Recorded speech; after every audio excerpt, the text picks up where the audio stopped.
नमस्कार आप सभी को, स्वागत है आपका हमारे इस प्लेटफ़ॉर्म पर। आज हम लोग डिस्कस करेंगे उत्तर प्रदेश की करंट अफ़ेयर और ये करंट अफ़ेयर है मार्च 2026 की। यानी मार्च महीने में कौन-कौन सी समसामयिक की घटनाएँ घटी हैं, उन सब के बारे में इसमें हम डिस्कस करेंगे। ये आपके लिए बहुत महत्वपूर्ण है, आपकी आगे आने वाली परीक्षाओं के लिए जैसे पीसीएस की परीक्षा हो या लेखपाल की परीक्षा हो, सभी के लिए महत्वपूर्ण है। इसकी पीडीएफ आप कहाँ से डाउनलोड करेंगे? तो इसकी पीडीएफ के लिए आपको जाना होगा हमारे एप्लीकेशन में। लिंक आपको डिस्क्रिप्शन बॉक्स में और साथ ही साथ कमेंट बॉक्स में दी गई है। तो वहाँ से जाके आप ई बुक वाले सेक्शन में जाओगे, वहाँ पर 2025 की, 2026 की, 2024 की हर एक महीने की करंट अफेयर्स पड़ी हुई हैं। तो आप वहाँ से जाके सबको डाउनलोड कर सकते हैं, ठीक है? अच्छा, अगर आप हमारे बैच से जुड़े हुए हैं, लेखपाल के बैच से जुड़े हों या यूपी स्पेशल के बैच से जुड़े हों, तो वहाँ पर इसकी पीडीएफ को नेक्स्ट 24 आवर्स में दे दिया जाएगा, तो आपको लेने की आवश्यकता नहीं है। चलिए शुरुआत करते हैं मार्च 2025। कौन-कौन सी घटनाएँ हैं जो महत्वपूर्ण रही हैं?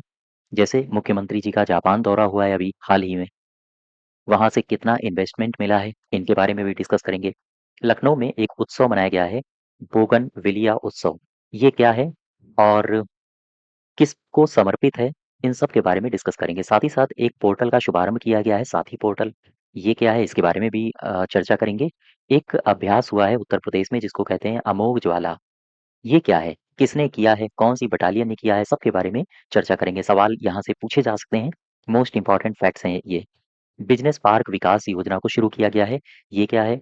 और साथ ही साथ राजनैतिक संचार सम्मेलन लखनऊ में हुआ है। इन सब के बारे में डिस्कस तो करेंगे ही, साथ ही साथ कुछ अन्य महत्वपूर्ण तथ्य भी हैं, जो आपकी परीक्षाओं में पूछे जा सकते हैं। चलिए शुरुआत करते हैं क्वेश्चन नंबर 1 से। इसको ध्यान से पढ़ो। कह रहा है कि हाल ही में किसने उत्तर प्रदेश के ग्रेटर नोएडा के जेवर स्थित यमुना एक्सप्रेसवे औद्योगिक विकास प्राधिकरण में एचसीएल, फॉक्सकॉन संयुक्त उद्यम परियोजना इंडिया चिप प्राइवेट लिमिटेड, याद रखना कौन सी है परियोजना, इंडिया चिप प्राइवेट लिमिटेड की आधारशिला रखी है। ये रखी गई है मोदी साहब के द्वारा, ठीक है। अब यहाँ पर कुछ महत्वपूर्ण तथ्य देख लो। प्रधानमंत्री नरेंद्र मोदी ने उत्तर प्रदेश में एक सेमीकंडक्टर विनिर्माण इकाई की आधारशिला रखी है, याद रखना प्रधानमंत्री जी ने रखी है। और ये उत्तर प्रदेश के ग्रेटर नोएडा के जेवर स्थित यमुना एक्सप्रेसवे औद्योगिक विकास प्राधिकरण में एचसीएल फॉक्सकॉन संयुक्त उद्यम परियोजना इंडिया चिप प्राइवेट लिमिटेड की आधारशिला वर्चुअल माध्यम से रखी गई है। नोएडा में स्थापित किया जा रहा संयंत्र 3 करोड़ 60 लाख चिप्स का उत्पादन करेगा, ये टारगेट है। आगे बढ़ो जरा, क्वेश्चन नंबर दूसरे में आ जाओ।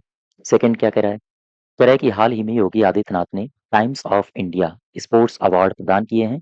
कहाँ पर प्रदान किए हैं? आप बताओगे लखनऊ में, याद रखना। और आगे बढ़ो जरा, क्वेश्चन नंबर तीसरे में आ जाओ। थर्ड क्या कह रहा है, ध्यान से पढ़ो इसको। कह रहा है कि हाल ही में वाराणसी में पुलिस संग्रहालय और सड़क निर्माण परियोजना का प्रदेश के मुख्यमंत्री योगी आदित्यनाथ ने निरीक्षण किया है। ये जो संपूर्ण निर्माण कार्य है, ये किस योजना के तहत हो रहा है? आंसर होगा सीएम ग्रिड योजना, ठीक है। अब ये क्या है, आओ जरा इसके बारे में चर्चा कर लें। योगी आदित्यनाथ ने वाराणसी में सड़क निर्माण परियोजना और पुलिस संग्रहालय का स्थलीय निरीक्षण किया है। कहाँ पर गए थे ये? वाराणसी में गए थे और इसका निरीक्षण कर लिया। मुख्यमंत्री जी ने सीएम ग्रिड योजना के तहत तिलक जी की मूर्ति से लेकर भारत सेवा आश्रम तक बनाए जा रहे सड़क निर्माण कार्य का भी निरीक्षण कर आवश्यक दिशा निर्देश भी इन्होंने दिए हैं। वाराणसी वाराणसी नगर क्षेत्र में सीएम ग्रिड योजना के तहत 47 करोड़ रुपए कर लागत से 6 स्मार्ट सड़कें बनाई जा रही हैं, ठीक है। और आगे आओ जरा, क्वेश्चन नंबर 4 में देख लो, क्या कह रहा है? उत्तर प्रदेश में कौन सा ऐसा शहर है जिसमें पूर्व भारतीय क्रिकेटर कपिल देव द्वारा स्थापित किए गए 300 शैय्या युक्त केडीएसजी सुपर स्पेशियलिटी हॉस्पिटल का उत्तर प्रदेश के मुख्यमंत्री योगी आदित्यनाथ ने लोकार्पण किया है? याद रखना, आपसे ऐसे सवाल पूछ सकता है कि लोकार्पण किसने किया है, तो आंसर होगा योगी आदित्यनाथ, ठीक है। और किस पूर्व भारतीय क्रिकेटर से संबंधित है? कपिल देव द्वारा स्थापित। तो कहाँ पर हुआ है, कौन से शहर में हुआ है? गौतम बुद्ध नगर में, ठीक है, गौतम बुद्ध नगर। अब यहाँ पर कुछ महत्वपूर्ण तथ्य हैं, इनको जान लो। योगी आदित्यनाथ ने ग्रेटर नोएडा, स्थान अगर पूछ ले वो तो जिला है, स्थान पूछे ग्रेटर नोएडा, यहाँ पर कपिल देव के सुपर स्पेशियलिटी अस्पताल का उद्घाटन किया गया है। उत्तर प्रदेश के मुख्यमंत्री योगी आदित्यनाथ ने ग्रेटर नोएडा वेस्ट के सेक्टर 10 में स्थापित नवनिर्मित केटीजीएस सुपर स्पेशलिटी अस्पताल का उद्घाटन किया है। क्वेश्चन नंबर 5 में आ जाओ। पांचवा क्या कह रहा है? पांचवा कह रहा है कि लखनऊ में सुनीता विलियम्स विलेज वैज्ञानिक स्पेस लैब का लोकार्पण व्योमिका फाउंडेशन लखनऊ द्वारा एचडीएफसी बैंक के सीएसआर फंड से किया गया है। ये शुभारंभ किसने किया है? आपसे सीधा सवाल पूछा है किसने किया है। अगर आपसे लोकेशन पूछे कहाँ, तो लखनऊ फाउंडेशन लखनऊ के द्वारा एचडीएफसी बैंक के सीएसआर फंड से किया गया है। ठीक। और किया किसने है? ये राज्यपाल जी ने किया है, आनंदीबेन पटेल ने। याद रखें, राज्यपाल आनंदीबेन पटेल ने यहाँ पर सुनीता विलियम्स विलेज वैज्ञानिक स्पेस लैब का लोकार्पण और विद्यालय से स्पेस ऑन व्हील्स वैन का शुभारंभ किया है। क्वेश्चन नंबर 6 में आओ। 6 नंबर में क्या कह रहा है? कह रहा है कि ये कथन दिए हैं, इनमें से सही विकल्प की पहचान कर लो। सिंगापुर में उत्तर प्रदेश इन्वेस्टमेंट शो में मुख्यमंत्री योगी आदित्यनाथ शामिल हुए थे। हाँ, बिल्कुल शामिल हुए हैं। योगी आदित्यनाथ ने सिंगापुर में बिजनेस फेडरेशन सिंगापुर द्वारा Uttar Pradesh investment road show के तहत आयोजित बिजनेस लीडर्स संवाद कार्यक्रम को आयोजित किया है, यानी उसे संबोधित किया है। तो ये भी सही है, दोनों कथन आपके सही हो जाएंगे। ठीक है। क्वेश्चन नंबर 7 में आओ। 7 कह रहा है कि सही विकल्प का चयन करो। भारत में कनाडा के जो उच्चायुक्त क्रिस्टोफर कूटर, इन्होंने मुख्यमंत्री योगी आदित्यनाथ से मुलाकात करी है हाल ही में। उत्तर प्रदेश में निवेश, प्रौद्योगिकी सहयोग और कौशल विकास में सहयोग करने के लिए चर्चा की गई है। तो ये तो सही है। बैफिन द्वीप कनाडा में है क्या? हाँ, ये कनाडा में है, ये भी सही है। उपयुक्त तो दोनों सही है। ठीक है। क्वेश्चन नंबर 8वें में आओ। 8 क्या कह रहा है? हाल ही में विश्वविद्यालय के कुलाधिपति, ध्यान देना, आनंदीबेन पटेल की बात हो रही है। इनकी अध्यक्षता में पंडित दीनदयाल उपाध्याय पशु चिकित्सा विज्ञान विश्वविद्यालय और को अनुसंधान संस्थान का 15वां दीक्षांत समारोह हुआ। याद रखना, इसकी संख्या भी पूछ सकता है। कौन से नंबर का है ये? है 15वां। और ये संस्थान किस जनपद में है? आंसर होगा मथुरा। ये मथुरा में है। अब यहाँ पर आओ जरा। उत्तर प्रदेश पंडित दीनदयाल उपाध्याय पशु चिकित्सा विज्ञान विश्वविद्यालय और गो अनुसंधान संस्थान का 15वां दीक्षांत समारोह हुआ है। इस नंबर को जरूर याद रखना। कौन से नंबर का? 15वां। आगे बढ़ो जरा, क्वेश्चन नंबर 9 में आ जाओ। उत्तर प्रदेश में 9 से 14 साल की बालिकाओं में सर्वाइकल कैंसर से जुड़ी समस्याओं के निदान के लिए एचपीवी टीकाकरण कार्यक्रम किसने प्रारंभ किया है? ये अभी हाल ही में प्रारंभ किया है, पाठक जी के द्वारा, ब्रजेश पाठक। अच्छा, ये है क्या? आओ जरा इसके बारे में देख लो। डिप्टी सीएम ब्रजेश पाठक ने प्रदेश में एचपीवी टीकाकरण अभियान को शुरू किया है। इसमें टारगेट्स क्या हैं? टारगेट एक यही है कि बेटी बचाओ बेटी पढ़ाओ और उसे सर्वाइकल कैंसर से भी बचाइए। इसमें 46 लाख बेटियों को वैक्सीन लगाने का लक्ष्य है। गुणवत्तापरक इलाज सर्वोच्च प्राथमिकता रहेगी इसमें। डिप्टी सीएम रहे हैं ब्रजेश पाठक, अभी भी हैं। इन्होंने प्रदेश की बेटियों को सर्वाइकल कैंसर से बचाने के लिए प्रदेशव्यापी एचपीवी, ये क्या है? यह ह्यूमन पैपिलोमा वायरस टीकाकरण अभियान की शुरुआत करी है। याद रखना, भूलना नहीं। और आगे बढ़ो जरा, क्वेश्चन नंबर 10 में आ जाओ। कह रहा है कि प्रदेश के मुख्यमंत्री योगी आदित्यनाथ ने ब्रज तीर्थ विकास के लिए कितने करोड़ रुपए के प्रोजेक्ट को मंजूरी दी है? आंसर होगा 300 करोड़ रुपए। ठीक है। ये क्या है भाई? ब्रज तीर्थ विकास के लिए 300 करोड़ के प्रोजेक्ट को मंजूरी। मुख्यमंत्री योगी आदित्यनाथ ने ब्रज तीर्थ विकास परिषद की बैठक में ब्रज क्षेत्र के लिए, याद रखना, लगभग लगभग कितना रुपया दिया है? 300 करोड़ रुपए को मंजूर किया है। ब्रज क्षेत्र विकास के लिए 300 करोड़ रुपए अनुमोदित किए गए हैं। साथ ही साथ मथुरा वृंदावन रेल ट्रैक 4 लेन मार्ग में इसका विकास किया जाएगा। और 84 कोस परिक्रमा मार्ग का तेजी से विकास किया जाएगा। और साथ ही साथ ये जो बैठक हुई थी, जिसको कहा गया है ब्रज तीर्थ विकास परिषद की 8वीं बैठक, इसकी अध्यक्षता करी है योगी आदित्यनाथ ने। ये भी आपसे सवाल पूछ सकता है कि अध्यक्षता किसने करी है। एक भी तथ्य छोड़ना नहीं है। ठीक है, बार बार रिवीजन करो। फिर से देखो, ये जो उत्तर प्रदेश ब्रज तीर्थ विकास परिषद है, इसकी 8वीं बोर्ड की बैठक हुई है। और इसकी अध्यक्षता किसने करा है? अध्यक्षता किया है योगी आदित्यनाथ जी ने। क्वेश्चन नंबर 11वें में आ जाओ। 11 क्या कह रहा है? Question number 11, just wait. 11 में कहा गया है कि निम्नलिखित कथनों में से सही कथन की पहचान करो। जापान के यामानाशी प्रांत और टोक्यो प्रदेश में उत्तर प्रदेश के मुख्यमंत्री योगी आदित्यनाथ ने रोड शो में भाग लिया है। गौर करना जरा। उत्तर प्रदेश के मुख्यमंत्री योगी आदित्यनाथ ने रोड शो में भाग लिया है। कहाँ पर? यामानाशी प्रांत और टोक्यो में, यानी जापान गए थे ये। फिर कह रहा है यूपी सरकार और यामानाशी अ, प्रांत के बीच ग्रीन हाइड्रोजन तकनीक पर समझौता भी हुआ है। हाँ, दोनों सही है। अर्थात इसमें सी पार्ट सही हो जाएगा। ठीक है, सी पार्ट इसमें सही होगा। अब यहाँ पर देखो, कुछ महत्वपूर्ण तथ्य दिए गए हैं। यूपी सरकार और यामानाशी के बीच ग्रीन हाइड्रोजन, इस शब्द को याद रखना, ग्रीन हाइड्रोजन तकनीक पर ऐतिहासिक समझौता हुआ है। मुख्यमंत्री ने यामानाशी में आयोजित यूपी इन्वेस्टमेंट रोड शो में प्रदेश की नई विकास नीति और निवेश संभावनाओं को वैश्विक उद्योग जगत के सामने प्रमुखता से प्रस्तुत किया है।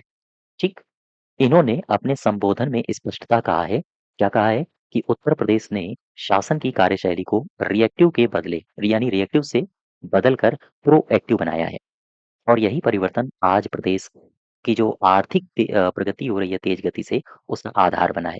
तो ये सारे के सारे तथ्य महत्वपूर्ण हैं। खास तौर से ये महत्वपूर्ण है कि कहाँ का दौरा किया है, कौन से प्रांत के मध्य ग्रीन हाइड्रोजन तकनीक पर ऐतिहासिक समझौता हुआ है। इस तरह के तथ्य आपके लिए महत्वपूर्ण है।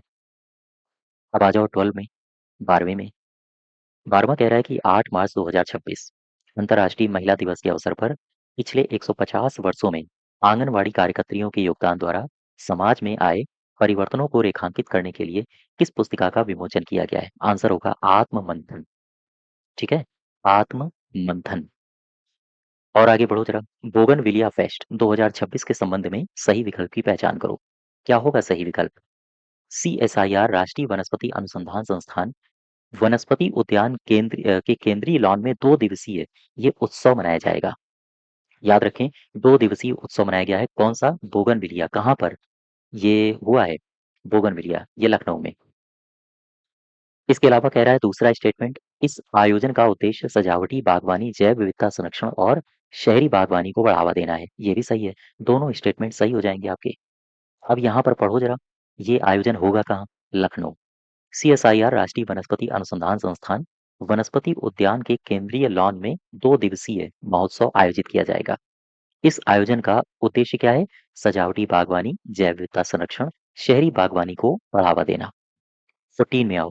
हाल ही में चर्चा में रहा माता विंध्यवासिनी विश्वविद्यालय, ये प्रदेश के कौन से जनपद में है? आंसर होगा मिर्जापुर। ये मिर्जापुर में है। ठीक है, फिर आ जाओ 15 में। 15वां क्या कह रहा है? कह रहा है मार्च 2026 की बात है।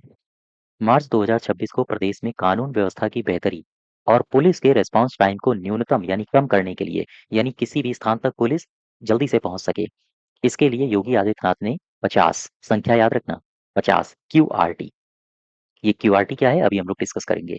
QRT वाहनों को फ्लैग ऑफ किया है। ये वाहन कौन उपलब्ध करा रहा है? ये उपलब्ध करा रहा है होंडा इंडिया फाउंडेशन। ठीक है, अब यहाँ पर देखो, ये लिखा है योगी आदित्यनाथ की मौजूदगी में उत्तर प्रदेश पुलिस को 50 क्विक रिस्पांस टीम QRT 2 पहिया वाहन सौंपे जाएंगे। ये वाहन कौन दे रहा है? होंडा इंडिया फाउंडेशन की ओर से। किसके तहत दिए गए हैं? किस फंड के तहत? तो आंसर होगा कारपोरेट सोशल रेस्पॉन्सिबिलिटी फंड के तहत उपलब्ध कराए गए हैं। क्यूआरटी दोपहिया वाहन खास तौर पर ऐसे इलाकों के लिए ज़्यादा मददगार साबित होंगे जहाँ भीड़-भाड़ है। अब जैसे भीड़ बहुत है, तो फिर दोपहिया वाहन पुलिस लेगा और भीड़ में ऐसे घुसा चला जाएगा, है ना? किसी अपराधी को पकड़ना है, ज़बरदस्ती पकड़ के ले आएगा, ठीक है? जबरन पकड़ के ले आएगा। तो दोपहिया वाहन भीड़-भाड़ वाले और सकरी गलियों के लिए काफ़ी महत्वपूर्ण है, कारगर है। इन वाहनों की मदद से पुलिस टीम किसी भी घटना स्थल तक जल्दी से जल्दी पहुँच सकती है। तो ये तथ्य हैं, याद रखो। आगे देखो 16 में क्या कह रहा है? कह रहा है फरवरी 2026 की घटना है। प्रदेश के मुख्यमंत्री योगी आदित्यनाथ ने उत्तर प्रदेश में डिजिटल गवर्नेंस को बढ़ावा देने के लिए कौन सी कंपनी के साथ मेमोरेंडम ऑफ अंडरस्टैंडिंग हस्ताक्षर किया? ये किया है IBM के साथ। IBM। अब ये क्या है? आओ जरा देखते हैं। योगी आदित्यनाथ ने लखनऊ में ये किया है। IBM AI government tech innovation centre का उद्घाटन भी किया और लखनऊ में IBM AI government tech innovation centre का उद्घाटन किया। साथ ही साथ UP deep tech AI quantum computing का हब बनेगा ये। ऐसी मंशा की गई है सरकार के द्वारा। AI से इंसेफ्लाइटिस उन्मूलन, स्कूल ड्रॉप आउट में कमी, ऐसी घटनाएं देखने को मिली या हम कहें ऐसे कदम उठाए जा रहे हैं। साथ ही साथ प्रधानमंत्री नरेंद्र मोदी के मार्गदर्शन में गौतम बुद्ध नगर में प्रदेश की पहली, ये डेटा याद रखना है आपको, ये दोनों डेटा आपके लिए महत्वपूर्ण है। फैक्ट्स हो सकते हैं, पूछ सकता है आयोग। प्रधानमंत्री नरेंद्र मोदी के मार्गदर्शन में गौतम बुद्ध नगर में प्रदेश की पहली सेमीकंडक्टर यूनिट की आधारशिला रखी गई है। कहाँ पर रखी गई है? गौतम बुद्ध नगर में। इसके बाद कह रहा है, अगर आपसे पूछे कि IBM ने अपना पहला कंप्यूटर ये कहाँ पर स्थापित किया था? आंसर होगा IIT कानपुर। फिर से समझो, देश का पहला कंप्यूटर IBM ने कहाँ पर स्थापित किया था? IIT कानपुर में। ठीक, और आगे बढ़ो, क्वेश्चन नंबर 17 में आ जाओ। 17 कह रहा है चित्तौड़गढ़ राजस्थान में हुआ जौहर श्रद्धांजलि समारोह, इसका मुख्य अतिथि कौन बना? आदित्यनाथ, हमारे सीएम। जौहर श्रद्धांजलि समारोह कहाँ हुआ? राजस्थान में, चित्तौड़गढ़ में। इसमें मुख्य अतिथि के रूप में किसे बुलाया गया था? सीएम को। देखो, चित्तौड़गढ़ में आयोजित जौहर श्रद्धांजलि समारोह में योगी बतौर मुख्य अतिथि शामिल हुए हैं। जौहर स्मृति संस्थान चित्तौड़गढ़ के तत्वावधान में ये समारोह आयोजित किया गया। समारोह की अध्यक्षता नाथ द्वारा विधायक नाथ द्वारा विधायक विश्वराज सिंह मेवाड़ ने करी थी, और समारोह में केंद्रीय मंत्री गजेंद्र सिंह शेखावत भी थे, और कर्नल राज्यवर्धन सिंह राठौर भी थे। कुल मिला के आपको याद रखना है इसमें मुख्य अतिथि कौन था, तो आंसर होगा योगी आदित्यनाथ। ठीक है, फिर 18 में आ जाओ। कह रहा है सिंगापुर के ग्लोबल इंडिया इंटरनेशनल स्कूल को प्रदेश के किस शहर में अपना मॉडल स्थापित करने के लिए आमंत्रित किया गया है? लखनऊ में, लखनऊ में। ठीक है, और आगे बढ़ें। यहाँ पर कुछ बातें दी गई हैं। योगी आदित्यनाथ ने सिंगापुर स्थित ग्लोबल इंडिया इंटरनेशनल स्कूल समूह को कहाँ पर आमंत्रित किया है? लखनऊ में अपना मॉडल स्थापित करने के लिए आमंत्रित किया है। ठीक, क्वेश्चन नंबर 19 में आ जाओ। 19 कह रहा है कि निम्न कथनों में से सही कथन की पहचान कर लो। करो भाई। प्रदेश के मुख्यमंत्री योगी आदित्यनाथ ने प्रदेश के बुंदेलखंड में विकसित किए जा रहे बीडा झांसी औद्योगिक शहर की चर्चा जापान में करी है। ये जापान में इसकी चर्चा करी है कि बीडा यानी कि झांसी औद्योगिक शहर का विकास किया जा रहा है। इसके अलावा सिंगापुर से निवेश अर्जित करने के उद्देश्य से उत्तर प्रदेश के मुख्यमंत्री योगी आदित्यनाथ ने बिजनेस फेडरेशन सिंगापुर द्वारा आयोजित एक इन्वेस्टमेंट रोड शो में भी भाग लिया है। दोनों स्टेटमेंट सही हैं। ठीक है, दोनों स्टेटमेंट सही हैं। अब आ जाओ 20 नंबर में। कह रहा है राष्ट्रपति द्रौपदी मुर्मू ने नंद किशोर सोमानी, ध्यान देना, Nand Kishore Somani oncology block cancer इकाई का उद्घाटन ये कहाँ पर किया है? ये किया है वृंदावन में, वृंदावन। और देख लो कुछ महत्वपूर्ण तथ्य। राष्ट्रपति कौन है? मुर्मू जी। तो इन्होंने उत्तर प्रदेश के वृंदावन स्थित रामकृष्ण मिशन सेवाश्रम अस्पताल में नंद किशोर सोमानी ऑन्कोलॉजी ब्लॉक का उद्घाटन किया। रामकृष्ण मिशन सेवाश्रम के इस नए ऑन्कोलॉजी ब्लॉक का उद्देश्य क्या है? तो है जो क्षेत्र है वहां पर कैंसर कैंसर देखभाल सुविधाओं को मजबूत करना, ये इसका उद्देश्य है। और ये ऑन्कोलॉजी ब्लॉक अत्याधुनिक रेडियोथेरेपी और निदान सुविधाओं से सुसज्जित है। अच्छा, राष्ट्रपति जी एक जगह और गए हैं। मुर्मू वात्सल्य ग्राम का दौरा भी इन्होंने किया है, और ये जो वात्सल्य ग्राम है ये बुजुर्ग साथ ही साथ महिलाओं और बच्चों की देखभाल के लिए काम करने वाला एक महत्वपूर्ण कल्याणकारी संगठन है। ठीक, क्वेश्चन नंबर 21 में आओ। कह रहा है कि हाल ही में योगी आदित्यनाथ ने सिंगापुर यात्रा के दौरान लिए गए निर्णयों में से सही विकल्प की पहचान करो। यानी सिंगापुर यात्रा करी थी, उसमें कौन-कौन से निर्णय लिए गए हैं सरकार के द्वारा, निवेशकों के द्वारा, इसके बारे में ये 2 कथन दिए हैं। इनको पहचानो कि कौन-सा सही है। इस यात्रा से प्रदेश को लगभग 1 लाख करोड़ के निवेश प्रस्ताव प्राप्त हुए हैं। बिल्कुल सही है।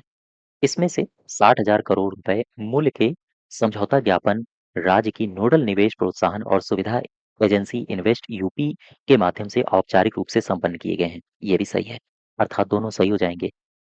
ठीक है, अब इसमें ध्यान से पढ़ो, ये कुछ महत्वपूर्ण तथ्य दिए हैं। सिंगापुर दौरे में यूपी को कितने निवेश प्रस्ताव प्राप्त हुए हैं? 1 लाख करोड़ रुपए के निवेश प्रस्ताव, और साथ ही साथ 60,000 करोड़ के एमओयू साइन हुए हैं। इसमें निवेश प्रतिबद्धताएं क्या हैं? राज्य को लगभग 1 लाख करोड़ के निवेश प्रस्ताव प्राप्त हुए हैं। इसमें 60,000 करोड़ मूल्य के एमओयू राज्य की नोडल निवेश प्रोत्साहन और सुविधा एजेंसी, जिसे इन्वेस्ट यूपी कहा जाता है, के माध्यम से औपचारिक रूप से संपन्न किए गए हैं। स्मार्ट सिटी योजना, सतत शहरी परिवहन, औद्योगिक टाउनशिप मॉडल में सिंगापुर की विशेषज्ञता हम अपनाएंगे। इस पर भी चर्चा की गई है कि आप हमें टेक्नोलॉजी दीजिए। साथ ही साथ ये जो पहल है, प्रत्यक्ष विदेशी निवेश आकर्षित कर इसने आकर्षित तो किया ही है, और ऐसा करके औद्योगिक विकास को सुदृढ़ भी किया है इसने।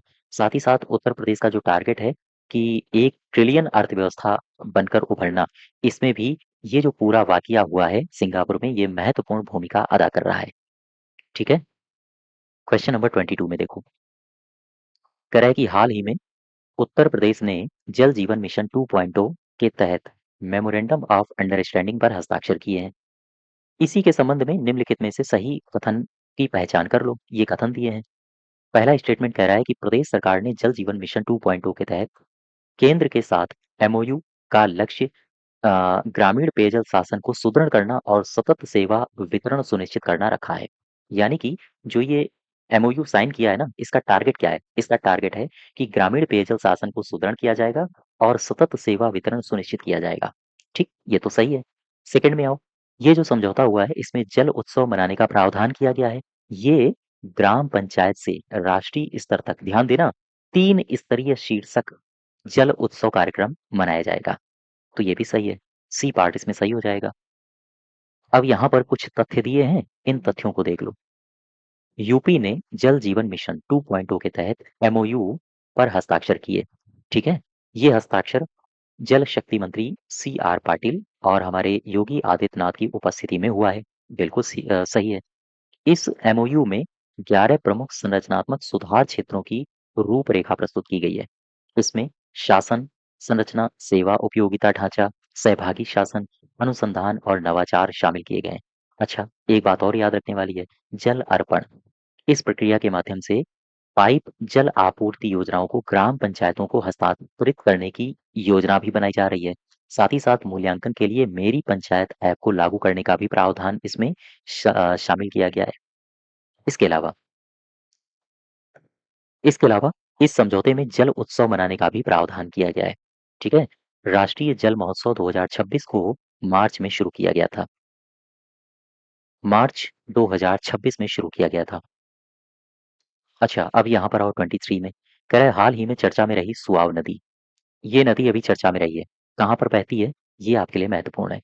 इसके बारे में सही विकल्प की पहचान कर लो। एनजीटी ने सरकार को आदेश दिया है, ध्यान देना, एनजीटी, नेशनल ग्रीन ट्रिब्यूनल, इसने सरकार को आदेश दिया है। क्या आदेश दिया है? इसने कहा है कि भैया अभी तक आप जो सुआव नदी को नाला बोलते थे, वो बदल दो। अब क्या बोलोगे? नदी बोलोगे।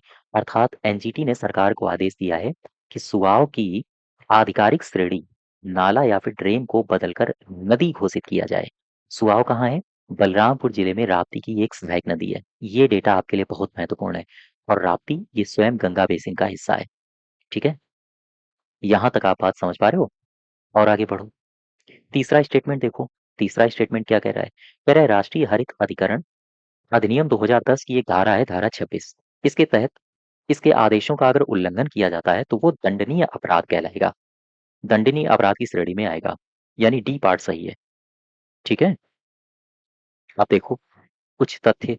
फरवरी 2026 की ये घटना है। फरवरी 2026 में राष्ट्रीय हरित प्राधिकरण एनजीटी ने उत्तर प्रदेश सरकार को राजस्व अभिलेखों और राज्य गजट में सुआव, ये नाला है, इसके स्थान पर इसे नदी के रूप में वर्गीकृत करो, ऐसा आदेश दिया है। सुआव नदी बलरामपुर जिले में राप्ती नदी के प्रमुख सहायक नदी है और ये अंततः गंगा में मिल जाती है। यह नदी अपने 120 किलोमीटर लंबे प्रवाह में झील, तालाब, आर्द्र भूमियों को भरकर बाढ़ नियंत्रण में महत्वपूर्ण भूमिका भी निभाती है। ठीक है, 24 में आओ जरा। 25 में क्या कह रहा है? कह रहा है हाल ही में चर्चा में रहे एरोड्रोम लाइसेंस के संबंध में सही स्टेटमेंट की पहचान करो। डीजीसीए डीजीसीए ने नोएडा स्थित जेवर इंटरनेशनल एयरपोर्ट को आधिकारिक रूप से एरोड्रोम लाइसेंस प्रदान किया है। आपसे पूछे उत्तर प्रदेश में किसे दिया गया है, तो ये है जेवर। एरोड्रोम लाइसेंस की स्वीकृति अगर किसी एयरपोर्ट को मिल गई है तो उसे क्या पता लगता है? इससे ये पता लगता है कि जो हवाई अड्डा है वो अंतर्राष्ट्रीय नागरिक उड्डयन संगठन के मानक और डीजीसीए द्वारा जो निर्धारित सिविल एविएशन रिक्वायरमेंट है उसके लिए ये पूरा है। ठीक है, अर्थात मानकों पर ये खरा उतरता है। तो सी पार्ट इसमें सही होगा, दोनों। अब देखो यहाँ पर डीजीसीए ने नोएडा अंतर्राष्ट्रीय हवाई अड्डे के लिए Yamuna international airport private limited को हवाई अड्डा लाइसेंस प्रदान किया है। भूलना नहीं बिल्कुल भी। इस अधिनियम का विकास ज्यूरिख सॉरी इस विमानपत्तन का विकास ज्यूरिख एयरपोर्ट इंटरनेशनल एजी की पूर्ण स्वामित्व वाली सहायक कंपनी YIAPL द्वारा उत्तर प्रदेश सरकार और भारत सरकार के साथ सार्वजनिक निजी भागीदारी यानी कि पब्लिक प्राइवेट वाला है मॉडल ये। तो इस मॉडल के तहत किया गया है। इसके लिए रियायत अवधि 1 अक्टूबर 2021 से 40 वर्ष के लिए शुरू हुई है। ठीक है, और आगे बढ़ो जरा। क्या कह रहा है? कह रहा है नोएडा अंतर्राष्ट्रीय विमानपत्तन का विकास 4 चरणों में एक मल्टी मॉडल कार्गो हब के साथ किया जा रहा है। पहले चरण में एक रनवे, एक टर्मिनल के साथ विमानपत्तन की वार्षिक क्षमता 12 मिलियन यात्रियों को संभालने की होगी। सभी चरणों के पूरा होने पर विमानपत्तन प्रति वर्ष हर एक साल 70 मिलियन यात्रियों को संभालने में सक्षम हो जाएगा। इससे क्या होगा? राष्ट्रीय राजधानी क्षेत्र और दिल्ली सॉरी पश्चिमी उत्तर प्रदेश के लिए एक प्रमुख विमान केंद्र के रूप में ये उभरेगा क्षेत्र। देश के दीर्घकालिक रोड मैप का लक्ष्य 2047 तक का है 400 से अधिक विमानपत्तन का विकास करना। ये टारगेट याद रखो। देश के दीर्घकालिक रोड मैप का लक्ष्य क्या है 2047 तक का? 400 से अधिक विमानपत्तन का विकास करना। ठीक, इससे क्या होगा? इससे कनेक्टिविटी, आर्थिक विकास, राष्ट्रीय एकता को और मजबूती मिलेगी। 25 देखो, 25 क्या कह रहा है? कह रहा है निम्नलिखित कथनों में से सही कथन की पहचान कर लो। उत्तर प्रदेश को राज्य बाह्य एमपी लैट्स निधियों का 84% से अधिक प्राप्त हुआ है। डेटा याद रखना, भूलना नहीं। उत्तर प्रदेश को राज्य बाह्य एमपी लैट्स निधियों का कितने प्रतिशत से ज्यादा प्राप्त हुआ है? 84। फिर कह रहा है एनसीआरबी की वर्ष 2023 की क्राइम इन इंडिया रिपोर्ट के अनुसार अनुसूचित जातियों को सार्वजनिक स्थानों पर प्रवेश से रोकने के सबसे ज्यादा जो मामले हैं वो अपने यूपी में दर्ज किए गए हैं। इस स्टेटमेंट को एक बार फिर से पढ़ो।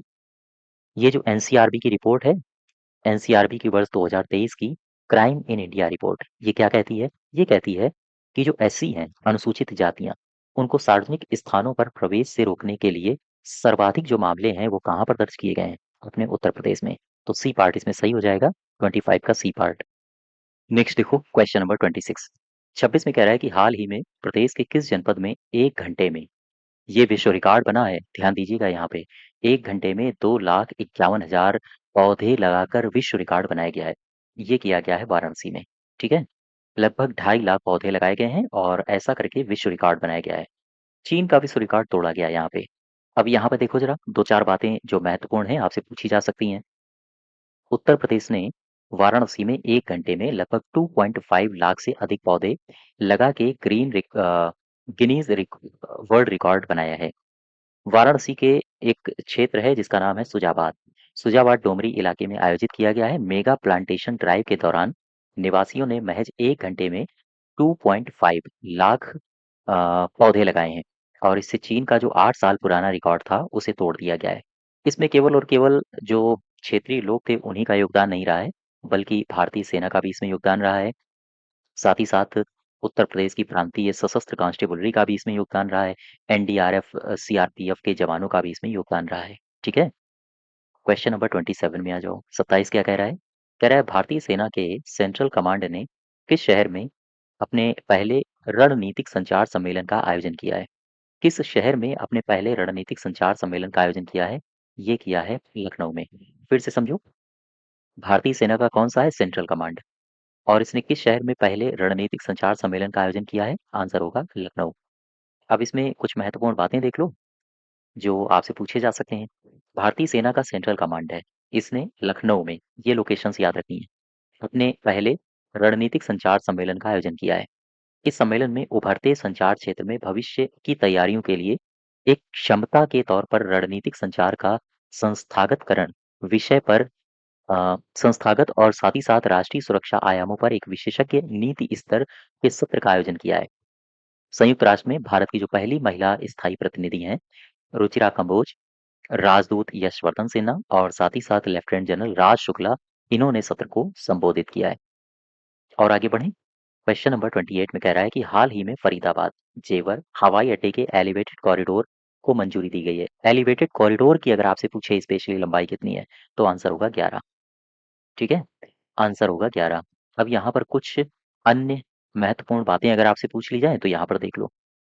कैबिनेट ने उत्तर प्रदेश और हरियाणा में हाइब्रिड वार्षिकी मोड पर दिल्ली मुंबई एक्सप्रेस वे के दिल्ली फरीदाबाद वल्लभगढ़ सोहना शाखा से लेकर जेवर अंतर्राष्ट्रीय हवाई अड्डे तक ग्रीन फील्ड कनेक्टिविटी के निर्माण के लिए संशोधित लागत अनुमान को मंजूरी दे दी है।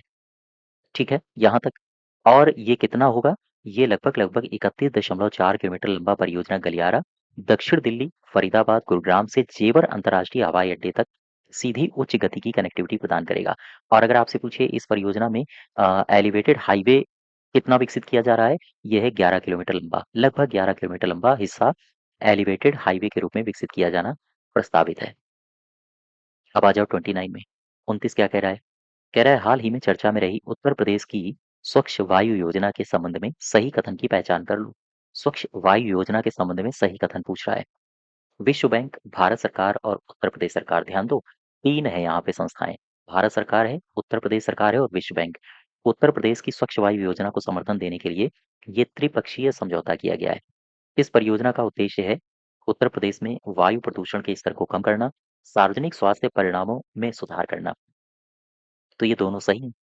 ये कार्यक्रम इंडो गंगेटिक प्लेन पर केंद्रित है, विशेष रूप से उत्तर प्रदेश के उच्च प्रदूषण वाले क्षेत्रों में वायु गुणवत्ता में सुधार को लक्षित करता है। ये भी सही है, अर्थात सी पार्ट इसमें सही हो जाएगा। ठीक है, सी पार्ट। और देखो, उत्तर प्रदेश यानी यूपी स्वच्छ वायु प्रबंधन कार्यक्रम परिवहन, कृषि और उद्योग जैसे प्रमुख क्षेत्रों में स्वच्छ वायु की दिशा में बदलाव लाने के लिए ये जो कार्यक्रम है ये केंद्रित होगा।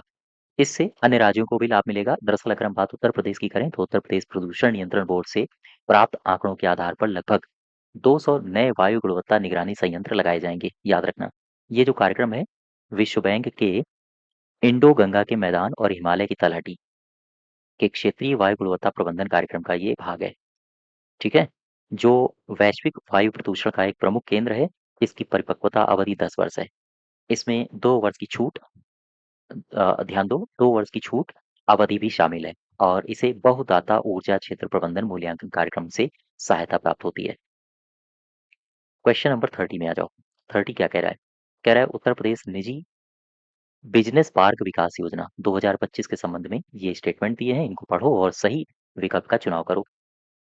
कह रहा है कि इसका प्रमुख लक्ष्य, यानी कि ये जो योजना है इसका प्रमुख लक्ष्य है प्रदेश में वैश्विक निगमों को परिचालन योग्य कार्यस्थल उपलब्ध कराना। बिल्कुल सही है। प्रत्येक बिजनेस पार्क 45 वर्ष की रियायत अनुबंध अवधि पर विकसित किया जाएगा। याद रखना डेटा। ठीक है, और आ जाओ, प्रत्येक पार्क के लिए 10 एकड़ भूमि पार्सल चिन्हित किया जाएगा। ये डेटा भी याद रखो। तीनों सही है। अब यहाँ पर स्टेटमेंट कुछ दिए हैं, इन स्टेटमेंट्स को ध्यान से पढ़ो। इस विकास योजना 2025 यानी उत्तर प्रदेश निजी बिजनेस पार्क विकास योजना 2025 के बारे में ये फैक्ट दिए हैं। कह रहा है कि योजना के तहत निजी डेवलपर्स को बिजनेस पार्क विकसित करने का मौका मिलेगा। इससे क्या होगा? राज्य में निवेश, आधुनिक आधारभूत संरचना का विकास होगा। ठीक है, योजना को डिजाइन, बिल्ड, फाइनेंस, ऑपरेट और ट्रांसफर, जिसको बोलते हैं DBFOT मॉडल के तहत लागू किया जाएगा। याद रखना, इसके माध्यम से निजी क्षेत्र की भागीदारी और दक्षता को बढ़ावा मिलेगा। इससे क्या होगा? परियोजनाओं का समयबद्ध गुणवत्तापूर्ण क्रियान्वयन सुनिश्चित होगा और प्रत्येक बिजनेस पार्क को ये फैक्ट याद रखना, प्रत्येक बिजनेस पार्क को 45 वर्षों की रियायत अवधि पर विकसित किया जाएगा। इससे आगे 45 वर्षों तक इसे बढ़ाया जा सकेगा। साथ ही साथ इसके बाद विकसित परिसंपत्तियां राज्य सरकार को हस्तांतरित कर दी जाएंगी। प्रत्येक बिजनेस पार्क के लिए न्यूनतम 10 एकड़ भूमि का प्रावधान किया गया है। ठीक है, तो ये कुछ महत्वपूर्ण जानकारियां हैं, इनको याद रखो। आगे बढ़ो, क्वेश्चन नंबर 31 में आ जाओ। हाल ही में चर्चा में रही प्रधानमंत्री आवास योजना शहरी 2.2 के अंतर्गत ये स्टेटमेंट दिए हैं उत्तर प्रदेश के परिप्रेक्ष्य में। आपको पढ़ना है और इनमें सही बताना है।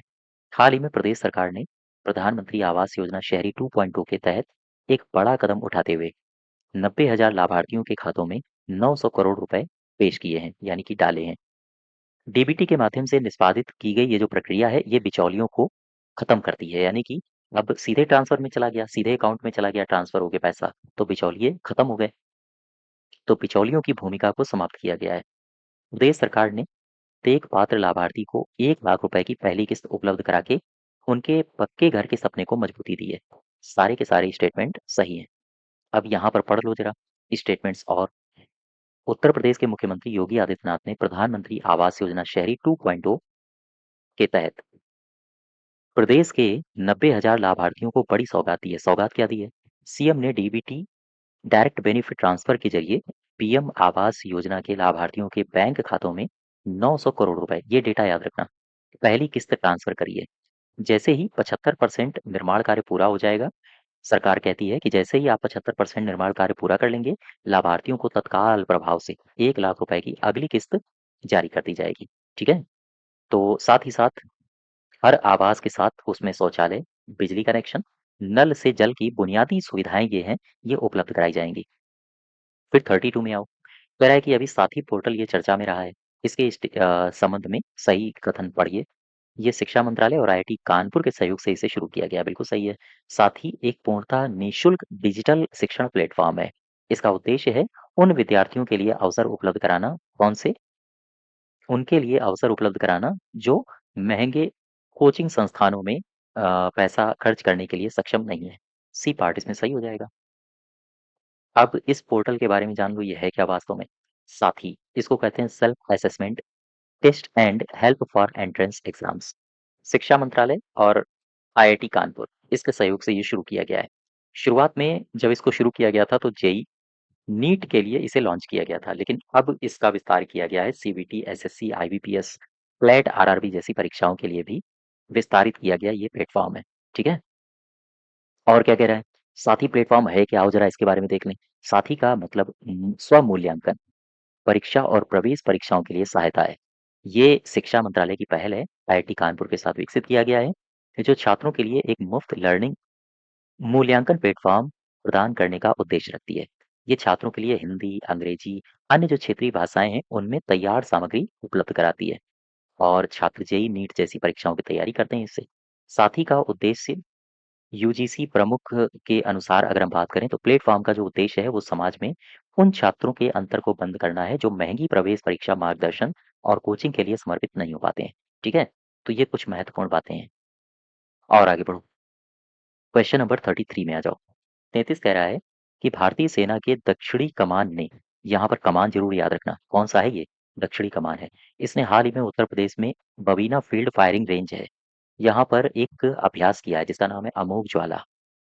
ये समापन हुआ है। तो ये जो अभ्यास हुआ ये किस जनपद में किया है? ये किया है झांसी में, याद रखो। अच्छा, ये जो दक्षिणी कमान है, पुणे स्थित भारतीय सेना की दक्षिणी कमान ने उत्तर प्रदेश के बबीना फायरिंग रेंज अमोघ ज्वाला अभ्यास का आयोजन किया गया है यहाँ पे। इसका उद्देश्य क्या है? उद्देश्य है वातावरण में प्रौद्योगिकी आधारित मशीनीकृत जो युद्ध क्षमताएं हैं उनका सत्यापन करना। 6 से 18 मार्च तक चला है ये, 13 दिवसीय चला है ये। ठीक है? और इसमें अपाचे हमलावर जो हेलीकॉप्टर हैं, लड़ाकू विमान है, ड्रोन, काउंटर ड्रोन प्रणाली, इन सब का मूल्यांकन किया गया है। ठीक। नेक्स्ट देखो 34 में कह रहा है कि ये स्टेटमेंट दिए हैं, सही विकल्प का चयन करो। मुख्यमंत्री ने रोजगार महाकुंभ 2025 पिंक एडिशन और रोजगार संगम पोर्टल मोबाइल ऐप का शुभारंभ राज्य में रोजगार के अवसरों को डिजिटल समावेशी बनाने के लिए किया है। बिल्कुल सही है। पिंक एडिशन की सबसे बड़ी विशेषता ये है कि इसका पूरी तरह से महिला सशक्तिकरण किया गया है। यानी कि इसे लॉन्च ही किया गया है महिला सशक्तिकरण के लिए। तो सी पार्ट इसमें सही हो जाएगा। 35 देखो, 35 क्या कह रहा है? 35 कह रहा है कि सही विकल्प की पहचान कर लो भाई, करो। उत्तर प्रदेश सरकार ने देश के पहले मानव रहित विमान और ड्रोन रनवे के निर्माण की घोषणा करी है। ये जो रनवे है प्रदेश के मेरठ में बनेगा, तो दोनों ही सही है। इस रनवे को सीमा सड़क संगठन द्वारा 406 करोड़ रुपए में विकसित किया जाएगा। सारे के सारे स्टेटमेंट सही है, डी पार्ट। 36 में देखो, 36 क्या कह रहा है? कह रहा है सही विकल्प की पहचान करो। प्रधानमंत्री मोदी जी के द्वारा उत्तर भारत की पहली सेमीकंडक्टर इकाई क्यूएसएटी प्लांट का शिलान्यास कहाँ किया गया है? ये लोकेशन याद रखना, गौतम बुद्ध नगर। ये जो परियोजना है एचसीएल फॉक्सकॉन की संयुक्त उद्यम परियोजना है, बिल्कुल सही है। इस परियोजना का नाम इंडिया चिप रखा गया है जो 3700 करोड़ रुपए के निवेश से स्थापित है। ठीक है? डी पार्ट इसमें सही हो जाएगा। 37 देखो, 37 में क्या कह रहा है? कह रहा है सही कथन की पहचान कर लो। हाल ही की खबर है, उत्तर प्रदेश में एआई के माध्यम से न्यायिक सुनवाई की गई। एक बार फिर से समझो। 37 में कह रहा है कि निम्नलिखित कथनों पर विचार करो। कह रहा है कि सही कथन की पहचान करो। हाल ही में उत्तर प्रदेश में एआई के माध्यम से न्यायिक सुनवाई की गई है, बिल्कुल ठीक है। एआई के जरिए न्यायिक सुनवाई करने वाला पहला जिला कौन सा बना है? ये एग्जाम में पूछ सकता है, बहुत महत्वपूर्ण है। संभल है। फिर दूसरे स्टेटमेंट में कह रहा है कि प्रदेश सरकार के संस्कृति विभाग ने भारत नेपाल मैत्री महोत्सव का आयोजन किया। महोत्सव को प्रदेश के 8 जिलों में आयोजित किया गया, याद रखना। शुरुआत कहाँ से होती है? कुशीनगर से, सिद्धार्थनगर, महाराजगंज, बलरामपुर, श्रावस्ती, बहराइच, लखीमपुर खीरी, पीलीभीत में इसका आयोजन हुआ है। सी पार्ट सही हो जाएगा। ठीक है? ये देखो 38 नंबर मोस्ट इंपॉर्टेंट क्वेश्चन है। भारत सरकार ने हॉलमार्किंग संशोधन आदेश 2026 के तहत स्वर्ण आभूषणों और स्वर्ण कलाकृतियों की अनिवार्य हॉलमार्किंग के छठे चरण में 7 जिलों को शामिल किया है। 7 जिलों को शामिल किया है। ठीक? इन शामिल किए गए जिलों में उत्तर प्रदेश का कोई जिला है क्या? हाँ, उत्तर प्रदेश का है बांदा। ठीक है? अब ये तथ्य देख लो ध्यान से। सरकार ने सोने की अनिवार्य हॉलमार्किंग का 7 जिलों में विस्तार कर दिया है। इसमें महत्वपूर्ण तथ्य क्या है? छठे चरण के तहत ध्यान देना, सोने के आभूषणों और कलाकृतियों की जरूरी हॉलमार्किंग का 7 और जिलों में विस्तार किया गया। इससे पूरे भारत में लगभग 380 जिलों में ये लागू हो गया है। सरकारी बयान के आधार पर अगर हम बात करें, तो 7 जिले कौन से हैं? इसमें से हालाँकि पंजाब का भी है, महाराष्ट्र का भी है, त्रिपुरा का भी है, बिहार का भी है, राजस्थान का भी है, मध्य प्रदेश का भी है। कोई भी आपको याद नहीं रखना है। केवल और केवल ये डेटा याद रखना, उत्तर प्रदेश का कौन-सा है? बांदा। ठीक है? स्वर्ण हॉलमार्किंग क्यों की जाती है? क्योंकि ये सोने की शुद्धता का एक गुणवत्तापूर्ण प्रमाणीकरण है, जो मिलावटी उत्पादों से और साथ ही साथ धोखाधड़ी से हमें बचाता है। ठीक है? 39 में देखो, अटल टावर के संबंध में सही विकल्प की पहचान कर लो। अमरोहा जनपद में सैदन गली में इसकी स्थापना करी गई है, बिल्कुल ठीक है। 110 फीट ऊंचा है, 4 मंजिला है, बिल्कुल सही है। ये मुरादाबाद मंडल का सबसे ऊंचा टावर होने के साथ-साथ स्मार्ट गवर्नेंस पब्लिक सेफ्टी की दिशा में एक बेहतरीन पहल है, ये भी सही है। इस टावर में 2 प्रमुख प्रवेश द्वार हैं, जिनके नामकरण कुछ ऐसे हैं। एक प्रवेश द्वार का नाम है बलीराम हेडगेवार और दूसरे का नाम है भगवती चरण शर्मा, तो ये भी सही है। सी पार्ट इसमें सही हो जाएगा। ठीक, यहाँ तक बात समझ पाए? अब आ जाओ 40 में। कह रहा है कि सही विकल्प की पहचान कर लो। करो भाई। उत्तर प्रदेश सरकार ने मिशन कर्मयोगी के तहत राज्य के सभी 17 लाख कर्मचारियों के लिए एआई कोर्स अनिवार्य कर दिया है। हाँ, ठीक है। प्रशिक्षण 7 दिवसीय कार्यक्रम का ये एक हिस्सा है। याद रखें, यह प्रशिक्षण 7 दिवसीय क्षमता निर्माण कार्यक्रम का हिस्सा है। ठीक है। इसके लिए प्रदेश स्तरीय कैपेसिटी बिल्डिंग कमीशन का गठन किया गया है। ये भी सही है। सी पार्ट इसमें सही हो जाएगा। अब आ जाओ 41। 41 क्या कह रहा है? 41 में कह रहा है कि प्रोजेक्ट गंगा के बारे में सही विकल्प की पहचान कर लो। ग्रामीण क्षेत्र में उच्च गति वाले ब्रॉडबैंड कनेक्टिविटी का विस्तार करने, डिजिटल उद्यमिता को बढ़ावा देना, ये जो उद्देश्य हैं याद रखना। क्या-क्या उद्देश्य हैं? ब्रॉडबैंड कनेक्टिविटी का विस्तार करने, डिजिटल उद्यमिता को बढ़ावा देने और डिजिटल अंतराल को कम करने के लिए इसे शुरू किया गया। ठीक, आगे क्या कह रहा है? इस पहल का लक्ष्य अगले 3 सालों में राज्य भर में 20 लाख से अधिक घरों में उच्च गति वाली या हम कहें उच्च शक्ति वाली इंटरनेट कनेक्टिविटी प्रदान करना। ये लक्ष्य याद रखना। 20 लाख से अधिक परिवार। ये डेटा आज के लिए महत्वपूर्ण है, पूछे जाते हैं ऐसे डेटा। तो सी पार्ट इसमें सही हो जाएगा। दोनों सही हैं। अब इसको पढ़ो जरा। कह रहा है प्रोजेक्ट गंगा यानी कि government assisted network for growth and advancement के तहत लगभग कितने 20 लाख घरों तक हाई स्पीड ब्रॉडबैंड पहुंचाने का टारगेट है। ठीक है, अगले 2 से 3 वर्षों के दौरान। अच्छा, ये सवाल भी पूछा जा सकता है कि इसके तहत प्रदेश में हाई स्पीड ब्रॉडबैंड कनेक्टिविटी का विस्तार करने के लिए जो एमओयू साइन किया गया है वो किसने किसने किया है? इसके लिए स्टेट ट्रांसफॉर्मेशन कमीशन और हिंदुजा ग्रुप की सहायक company one OTT entertainment limited के बीच एमओयू सिग्नेचर किया गया है, याद रखना।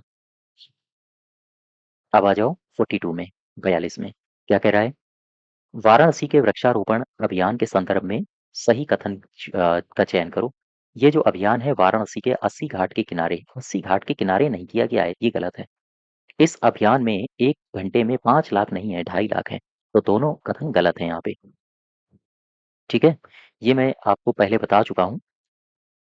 वाराणसी ने सुजाबाद डोमरी क्षेत्र में आयोजित वृहद वृक्षारोपण अभियान के माध्यम से नया गिनीज वर्ल्ड रिकॉर्ड स्थापित किया है।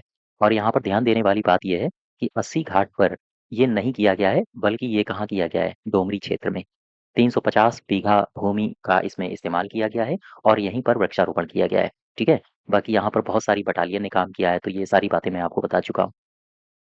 और 2,51,000 वृक्ष लगाए गए हैं। इसमें चीन का रिकॉर्ड भी तोड़ा गया है। वाराणसी ने चीन के पुराने रिकॉर्ड को पीछे छोड़ दिया है ना? और आगे बढ़ो जरा। क्वेश्चन नंबर 43 में आ जाओ। कह रहा है जेवर स्थित नोएडा इंटरनेशनल एयरपोर्ट के संदर्भ में असत्य कथन चुनो। गलत कथन चुनना है आपको। नागरिक विमानन महानिदेशालय ने एयरपोर्ट को एरोड्रोम लाइसेंस जारी किया है। हाँ, ये सही है। फिर कह रहा है ये एयरपोर्ट सीधे तौर पर उत्तर प्रदेश सरकार के नागरिक उड्डयन द्वारा संचालित किया जाता है। ये गलत हो जाएगा। 43 में देखो सही उत्तर क्या दे रहा है, कह रहा है केवल और केवल 2। ठीक है, अब इसको पढ़ो। नोएडा इंटरनेशनल एयरपोर्ट जेवर के विकास में एरोड्रोम लाइसेंस की प्राप्ति एक एक महत्वपूर्ण पहल है, एक मील का पत्थर साबित हुई है, जो प्रमाणित करता है कि हवाई अड्डा सुरक्षा और परिचालन के वैश्विक मानकों को भी पूरा करता है। दूसरा गलत क्यों है? क्योंकि हवाई अड्डे का संचालन सीधे सरकार द्वारा नहीं बल्कि Yamuna international airport private limited द्वारा किया जाएगा। ठीक है, ये कंपनी ज्यूरिख एयरपोर्ट इंटरनेशनल एजी की एक पूर्ण स्वामित्व वाली इकाई है और ये सार्वजनिक निजी भागीदारी मॉडल पर आधारित है। तो बात समझ गए? अच्छा, लाइसेंस मिलने के बाद ये एयरपोर्ट अंतर्राष्ट्रीय नागरिक उड्डयन संगठन के मानदंडों के तहत वाणिज्यिक उड़ानों के लिए पूरी तरह से तैयार हो जाएगा। हालांकि तैयार हो ही चुका है। अगला सवाल कह रहा है कि एनसीआरबी की वर्ष 2023 की क्राइम इन इंडिया रिपोर्ट के अनुसार सार्वजनिक स्थानों पर पहुंच से वंचित करने के लिए उत्तर प्रदेश का कौन सा स्थान है? उत्तर प्रदेश का स्थान है पहला, याद रखें। अच्छा, इसमें कुछ डेटा दिया गया है। डेटा ये है कि देखो ध्यान से, इसमें ये समझना है आपको कि सामुदायिक क्षेत्र या फिर सामाजिक स्थलों तक पहुंचने के लिए कुल 180 मामले दर्ज हुए हैं। ठीक है, लेकिन इसमें से अकेले उत्तर प्रदेश में कितने हैं? 173। यानी उत्तर प्रदेश में बहुत मामले हैं, लगभग लगभग 96% मामले उत्तर प्रदेश में है ना। आगे बढ़ो, 45 में आ जाओ, 45 में। भारतीय सेना के सेंट्रल कमांड द्वारा लखनऊ में रणनीतिक संचार सम्मेलन के संदर्भ में ये कथन दिए गए हैं, सही कथन का चयन कर लो। ये सम्मेलन 7 मार्च 2026 को लखनऊ कैंटोनमेंट के सूर्या ऑडिटोरियम में संपन्न किया गया। बिल्कुल सही है। कार्यक्रम का उद्देश्य था सैन्य और नागरिक विमान के बीच समन्वय स्थापित करना। नहीं, ये गलत है। गलत क्यों है? इसके बारे में जान लो। दरअसल ये जो सम्मेलन है इसका उद्देश्य था नागरिक विमानन नहीं बल्कि आधुनिक युद्ध और सूचना प्रबंधन के क्षेत्र में रणनीतिक संचार को मजबूत करना। ठीक है, तो बारीक चीजों पर भी गौर करिए, ऐसे सवाल पूछे जाते हैं। सूर्या ऑडिटोरियम में इस सम्मेलन का आयोजन हुआ है। इस आयोजन में सैन्य अधिकारियों के साथ-साथ राजनयिक मीडिया विशेषज्ञ, ये सारे के सारे लोग शामिल थे और विचार-विमर्श किया गया और साथ ही साथ नई दिशा भी तय की गई। 46 में आओ, 46 में क्या कह रहा है? कह रहा है Uttar Pradesh state transformation commission STC ने 9 मार्च 2026 को किस इकाई के साथ ब्रॉडबैंड सेवा के लिए समझौता किया है? ये अभी मैंने बताया था, वन ओटीटी ये प्लेटफ़ॉर्म है, ठीक है? ये प्लेटफ़ॉर्म है। अब यहाँ पढ़ो, स्टेट ट्रांसफॉर्मेशन कमीशन ने राज्य के ग्रामीण अर्ध शहरी क्षेत्र में इंटरनेट की पहुंच बढ़ाने के लिए हिंदुजा ग्लोबल सॉल्यूशंस की इकाई है वन ओटीटी एंटरटेनमेंट लिमिटेड के साथ समझौता किया है। ये साझेदारी इस साझेदारी का जो प्राथमिक लक्ष्य है वो 2 से 3 वर्षों में, याद रखें ये डेटा, 20 लाख, लगभग 20 लाख घरों तक ब्रॉडबैंड कनेक्टिविटी पहुंचाना है। इस योजना में विशेष रूप से उन जिलों को प्राथमिकता दी जाएगी जो आकांक्षी श्रेणी के हैं। आकांक्षी में कौन आएगा? जैसे श्रावस्ती बहराइच आ गया, है ना। ये जो कदम है डिजिटल इंडिया अभियान को ग्रामीण धरातल पर उतारने और ई लर्निंग, टेलीमेडिसिन जैसी सुविधाओं को सुदूर क्षेत्रों तक पहुंचाने में मदद करेगा। ठीक है, और आगे बढ़ें। क्वेश्चन नंबर 47, फरीदाबाद से जेवर एयरपोर्ट कनेक्टिविटी परियोजना के संदर्भ में सही कथन की पहचान करो। केंद्र सरकार ने इस परियोजना के तहत 25 किलोमीटर लंबे एलिवेटेड कॉरिडोर को मंजूरी दी है। 25 नहीं है, 11 है। एलिवेटेड अभी मैंने आपको बताया था, है ना, 11। फिर कह रहा है संपूर्ण जो पूरा है कॉरिडोर 31.42 किलोमीटर लंबे कॉरिडोर की संशोधित कुल लागत 30.77 करोड़ रुपए है। तो ये दूसरा सही होगा, दूसरा सही होगा इसमें। अब यहाँ पर दिया है डेटा, इस डेटा को बार बार आप पढ़िए। फरीदाबाद को नोएडा अंतर्राष्ट्रीय जेवर से जोड़ने वाली सड़क परियोजना एनसीआर की कनेक्टिविटी के लिए अत्यंत महत्वपूर्ण ये साबित होगी। पहला गलत क्यों है? क्योंकि गलत इसलिए है क्योंकि स्वीकृत एलिवेटेड कॉरिडोर की लंबाई 25 नहीं है, 11 किलोमीटर है, याद रखना। ये कॉरिडोर फरीदाबाद के सेक्टर 65 से शुरू होकर सीधे एयरपोर्ट तक निर्बाध आवाजाही प्रदान करेगी। आर्थिक मामलों की मंत्रिमंडलीय समिति ने इस संपूर्ण लगभग 31.5 किलोमीटर लंबे मार्ग के लिए 3630 करोड़ रुपए मंजूरी दी है, यानी इतने ही रुपए को मंजूरी दी है। इस परियोजना के पूरा होने से दिल्ली मुंबई एक्सप्रेसवे का सीधा संपर्क किससे जुड़ जाएगा? जेवर से जुड़ जाएगा। इससे यात्रा में जो समय लगता है उसमें कमी आएगी, है ना। इसीलिए लिंक रोड बनाए जाते हैं। और आगे बढ़ो, क्वेश्चन नंबर 48 देखो, कह रहा है शिक्षा मंत्रालय द्वारा आईआईटी कानपुर के सहयोग से संचालित साथी प्लेटफॉर्म के संदर्भ में ये स्टेटमेंट्स दिए हैं। पढ़ो इनको, कह रहा है कि सही बताओ। ये प्लेटफॉर्म केवल 10वीं 12वीं की बोर्ड परीक्षाओं के लिए समर्पित है। इस शब्द को पकड़ा करो हमेशा। जहां ये शब्द मिल जाए वहां थोड़ा सा डाउट महसूस किया करो कि कहीं कुछ गड़बड़ है। कह रहा है केवल 10वीं 12वीं के लिए, ये गलत हो गया। केवल 10वीं 12वीं के लिए है ही नहीं, ये है एंट्रेंस के लिए। फिर कह रहा है कि अब इसमें जेई नीट के अतिरिक्त एसएससी क्लैट जैसी परीक्षाएं शामिल की गई हैं, ये सही है। ठीक है, यहाँ पर आओ। ये कुछ तथ्य दिए हैं, इन तथ्यों से आपको मैं रूबरू करवाता हूँ। साथ ही self assessment test and help for entrance exams, पूरा नाम जरूर याद रखना। निशुल्क डिजिटल शिक्षण मंच है, बिल्कुल याद रखना इसको। गलत क्यों है? क्योंकि बोर्ड परीक्षाओं के लिए समर्पित नहीं है, इसके लिए है विभिन्न प्रतियोगी परीक्षाओं के लिए ये बनाया गया है। किसने बनाया है? शिक्षा मंत्रालय की पहल है, आईआईटी कानपुर के सहयोग से उन छात्रों के लिए ये पहल शुरू करी गई है जो महंगी कोचिंग अफोर्ड नहीं कर सकते हैं। ठीक है, जेई नीट एसएससी क्लैट इन सब परीक्षाओं को इसमें शामिल किया गया है। और आगे बढ़े, 49 देख लो। कह रहा है कि उत्तर प्रदेश की स्वच्छ वायु योजना के लिए हस्ताक्षरित समझौते का मुख्य फोकस क्षेत्र कौन सा है? बताओ भाई।